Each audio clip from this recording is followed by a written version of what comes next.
ప్రత్యక్షంగా అనౌన్స్ చేసిన 2 జనవరిలో ఫస్ట్ లో అయిపోయి సార్ జాబ్ క్యాలెండర్. తర్వాత ఎంప్లాయ్మెంట్ క్రియేషన్ 1 పెన్ స్ట్రోక్ తో 1,27,000 మంది జాబులు క్రియేషన్ జరిగింది. ఆర్టీసీ కార్మికులను విలీనం చేయబడింది. జీరో రిక్రూట్మెంట్ పాలసీలో మెడికల్ ఫర్టర్నిటీకి సంబంధించిన నర్సులు, ఏఎన్ఎం నర్సులు కానీ అలాగే గౌరవ డాక్టర్లు కానీ మీరు గమనించుకోగలిగితే అది దగ్గర 67,000 మంది పైచిలుక in the span of 19 to 24 అన్నది జరిగింది. సో మీరు ఏ ప్రాతిపదికను తీసుకున్నా ఆ రోజున సర్కమాస్టెన్సెస్ లో వేకెన్సీస్ 2,34,000 అంటే నేను క్రిస్టల్ క్లియర్ గా ఆంధ్రప్రదేశ్ ప్రభుత్వం ఇంక్లూడింగ్ ఆర్టీసీ కార్మికులను పక్క తీస్తే 2,64,000 మందిని రిక్రూట్ ప్రభుత్వ పరంగా చేసింది. మీకు కావాలంటే ఓపిక ఉందంటే నేను చదివి వినిపించగలను. ఈ విధమైన ప్రక్రియలకి మీరు ప్రభుత్వం మన దగ్గర ఓన్లీ మైనస్లు మీరు మాడమంటే నాకు అభ్యంతరం లేదు. జగన్మోహన్ రెడ్డి గారు ప్రెస్ మీట్ పెట్టలేదు. ఢిల్లీ ప్రయాణాల తర్వాత ప్రెస్ నోట్ ఒకటి రిలీజ్ చేశారు. ఇదే ఎందుకంటే కేంద్ర ప్రభుత్వానికి విన్నవించిన దానికి మేము ఎన్ని చేసామన్న దగ్గర అవుట్కమ్ అన్నది మాట్లాడితే ఇవాళ మీరు బడ్జెట్ అంచనాలు చూసుకోండి, రేపు పొద్దున వస్తుంది మీకు. ఈ ప్రభుత్వం ముఖ్యంగా మీకు చెప్తున్నాను సార్, కేంద్ర ప్రభుత్వం నుంచి గ్రాంట్స్ దగ్గర 98,000 కోట్ల పైచీలకి యాంటిసిపేట్ చేసింది. But where it comes to ground 24,800 కోట్లు ఎంత దగ్గర ఈ 2 సంవత్సరాలు 18 నెలల టెన్యూర్ లో గ్రౌండ్ అయింది. ఇదే కదా సార్ డబుల్ ఇంజిన్ సర్కార్ అంటే. ఏ సార్ మనకి అవుట్కమ్ ఏది చెప్పండి? విభజన హామీల్లో మీరు చెప్పిన ఏ హామీ అయినా సరే చూసుకోండి. విశాఖ సభలో జగన్మోహన్ రెడ్డి గారు మాట్లాడిన మాటలు, ఇవాళ ఈ ప్రభుత్వం మీద ధర్మ పోరాట దీక్షల నేపథ్యంలో చంద్రబాబు నాయుడు గారి గలమెత్తిన విధానం, ఇవన్నీ మనం ఆద్యంతో గమనిస్తుంటే కేంద్ర ప్రభుత్వం ఎప్పటికప్పుడు మనకి నిస్సాయతంగానో మొండి చేయి చూపిస్తున్నప్పుడు ఏమని అరణ్యరోధం తప్ప ఇంకేం కనబడుతుంది మనకి చెప్పండి. రైట్ సార్, మళ్ళీ మాట్లాడతాం మీతో. మనతోటి కృష్ణవేణి గారు ఉన్నారు, జనసేన నేత, ఆవిడతో మాట్లాడదాం. కృష్ణవేణి గారు నమస్తే అండి. నమస్తే అండి లక్ష్మీనాథ్ గారు, మీకు అలాగే ప్యానెల్లో ఉన్నటువంటి ఇతర సభ్యులకు నమస్కారం. కృష్ణవేణి గారు, జగన్మోహన్ రెడ్డి గారు 1.5 year పాటు ప్రజల మధ్యలో మళ్ళీ ఉండబోతున్నారు, ఆయనే ప్రకటించారు. ఇక తర్వాత మళ్ళీ మిగిలిన 1.5 yearలో మనం అధికారంలోకి రావడం కూడా జరుగుతుందని ఆయన పునరుద్ఘాటించారు. ఇవాళే కాదు చెప్పడం, గతంలో కూడా చెప్పారు. అదేవిధంగా స్పీకర్ అయ్యన్న పాత్రుడు అయితే ఇప్పటి వరకు అసెంబ్లీకి మరి ఎవరైతే రావడం లేదో వాళ్ళకి no pay no work no pay అనే కాన్సెప్ట్ని కూడా చేయాలని చెప్పి మన రాష్ట్రమే కాదు భారతదేశంలో ఉన్న అన్ని రాష్ట్రాల యొక్క స్పీకర్లు దీని గురించి ఆలోచించాలని ఆయన చెప్పడం అయితే జరిగింది. ఎలా చూస్తారు మీరు? సార్ లక్ష్మీనాథ్ గారు, ఏడాదిన్నర తర్వాత ఆయన పాదయాత్ర మొదలు పెడతారటండి. నిన్న ఆయన ఏలూరు కార్యకర్తల మీటింగ్ లో చెప్పడం జరిగింది. 2024 ఎన్నికల తర్వాత ఆయన ఫస్ట్ చెప్పింది, నేను ప్రజల్లో తిరుగుతాను, ప్రజల మధ్యనే ఉంటాను, ప్రజల మధ్య పోరాటాలు చేస్తానని చెప్పినటువంటి వ్యక్తి రెహంకా ప్యాలెస్ లో కూర్చుని అక్కడ పబ్జీ ఆడుకుంటున్నటువంటి పరిస్థితి రాష్ట్రంలో మీరు చూసారా? పబ్జీ ఆడుకోవటం మీరు చూసారా?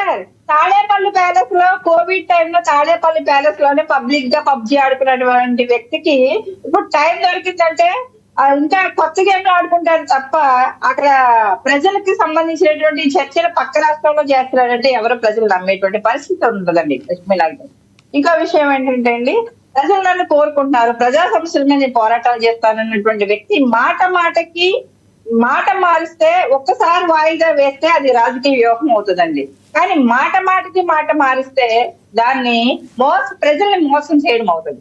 ఇది నేను గుర్తుపెట్టుకోవాలి. అలాగే కొంతమంది సార్ గతంలో వైఎస్ఆర్సీపీ పార్టీ ఓడిపోతుంది అంటే కొంతమంది ఏమన్నారంటే, నాకు జనం చేసేయండి, వైఎస్ఆర్సీపీ పార్టీ గారు ఓడిపోతే కనుక నాకు జనం చేసేసి నాకు ఆర్కులు పెట్టండి, నా ఫోటో దగ్గర మాంసాలు పెట్టాలండి అని చెప్పారు సార్. ఇవాళ వైఎస్ఆర్సీపీ పార్టీకి 40% ఓటింగ్ పర్సెంటేజ్ ఎక్కడ 1% కూడా తగ్గలేదని చెప్పడం. కృష్ణవేణి గారు ఒక అభిప్రాయం మనం అనుకున్నప్పుడు దాన్ని మార్చుకోవడం కూడా అవకాశం ఉంటుంది కదా. ఎవరికైనా ప్రజా ఉపయోగం కావచ్చు, వ్యక్తిగత ఉపయోగం కావచ్చు. అలాగొస్తే మీ పవన్ కళ్యాణ్ గారు గతంలో నేను సినిమాలు చేయను అని ప్రకటించారు. తర్వాత ఏమైంది, నా వ్యక్తిగతంగా నేను సినిమాలు చేయకపోతే నేను ముందుకు వెళ్ళాను, నా దగ్గర రూపాయి వచ్చే పరిస్థితి లేదు కాబట్టి తెలుసుకుని ఆ తర్వాత సినిమాలు చేస్తూ ప్రజాసేవ చేస్తానన్నారు. ఆయన కూడా మనసు మార్చుకున్నారు కదా. అక్కడ మనసు మార్చుకుని మాట మార్చినంత మాత్రాన మోసం చేసినట్టు అవుతుందా ప్రజల్ని?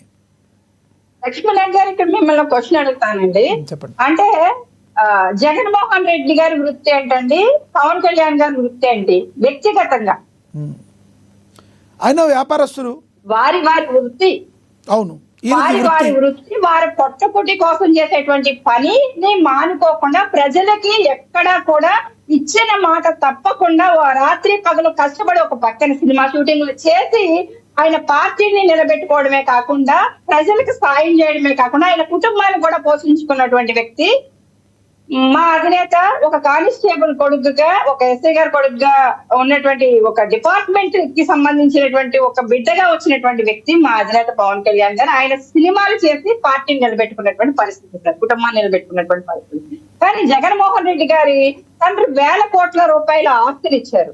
ఆస్తులు ఇచ్చిన తర్వాత రాజకీయ వారసత్వంతో మాత్రమే రాజశేఖర రెడ్డి గారి బిడ్డగా మాత్రమే ఆయన రాజకీయాల్లోకి వచ్చినటువంటి వ్యక్తి, ప్రజానేతగా వచ్చినటువంటి వ్యక్తి అయితే మాత్రం జగన్మోహన్ రెడ్డి గారు. ఎట్టి పరిస్థితుల్లోనే కాదు, జగన్మోహన్ రెడ్డి గారు రాజశేఖర రెడ్డి గారి బిడ్డ కాకపోతే ఒక వార్డు మెంబర్ అయ్యేటువంటి పరిస్థితి కూడా లేదు ఆంధ్రప్రదేశ్. అంత ఆదరణ కూడా ఆయనకు లేదు. ఎందుకంటే ఒక పొలిటికల్ గా కాన్ఫ్లిక్ట్ అయినటువంటి వ్యక్తి. Yes, అంటే కృష్ణవేణి గారు. మాట మాటకి Yes, మాట yes. మార్చి కృష్ణవేణి గారు, ఎస్, మీరు అన్న అభిప్రాయం అర్థమైంది. ఏమైనా అపోజ్ చేస్తే వాళ్ళ తర్వాత మాట్లాడతారు.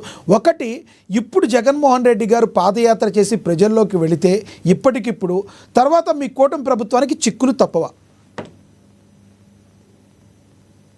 సార్, మంచి ప్రభుత్వం అని ప్రజలే మాకు చెప్తూ ఉన్నప్పుడు జగన్మోహన్ రెడ్డి గారు వచ్చేటువంటి ఆయన పాదయాత్ర చేస్తే పొల్లయ్య 6,000 వచ్చినట్టే తప్ప ప్రజలకు ఇక్కడ ఉద్ధరించేసిదో, ప్రజలను ఉద్ధరించేస్తానని అప్పుడు అధికారం కట్టబెట్టిన తర్వాత 5 ఏళ్ళు అంధకారంలోకి నెట్టేసినటువంటి పరిస్థితిని ప్రజలు చూశారు. అదే మాటలు ఇవాళ నమ్మేటువంటి పరిస్థితి ఎక్కడా లేదు. ఆ రోజు మాజీ ముఖ్యమంత్రి గారి కొడుకుగా కావచ్చు, ఆయన మీద ఉన్నటువంటి సానుభూతి కావచ్చు, ఆ రోజు ఆయనకి అన్ని సీట్లు ఇచ్చి రాజకీయంగా నిలబెట్టడానికి కానీ, ఒక మళ్ళీ సీఎం గా గెలవడానికి కానీ ఆయనకి అవకాశాన్ని ఇచ్చారు ఆ రోజు ప్రజలు. కానీ 5 ఏళ్ళు ఆంధ్రప్రదేశ్ కి రాజధాని కూడా లేకుండా అంధకారంలోకి నెట్టేసినటువంటి గనుడు ఎవరైనా ఉన్నారు అంటే అది జగన్మోహన్ రెడ్డి గారు. హెలికాప్టర్లు వేసుకొని జరగడం, లేకపోతే పరదాలు కట్టుకొని జరగడం తప్ప ప్రజల మధ్య తిరిగి ఓటు బ్యాంక్ సంపాదించుకుని ప్రజల్లోంచి వచ్చినటువంటి వ్యక్తిగా అధికారం వచ్చిన తర్వాత కూడా ప్రజల్లో తిరిగి ప్రజా సమస్యలు తీర్చుంటే కనుక ప్రజలు నమ్మేవాళ్ళు సార్. ఇవాళ నమ్మేటువంటి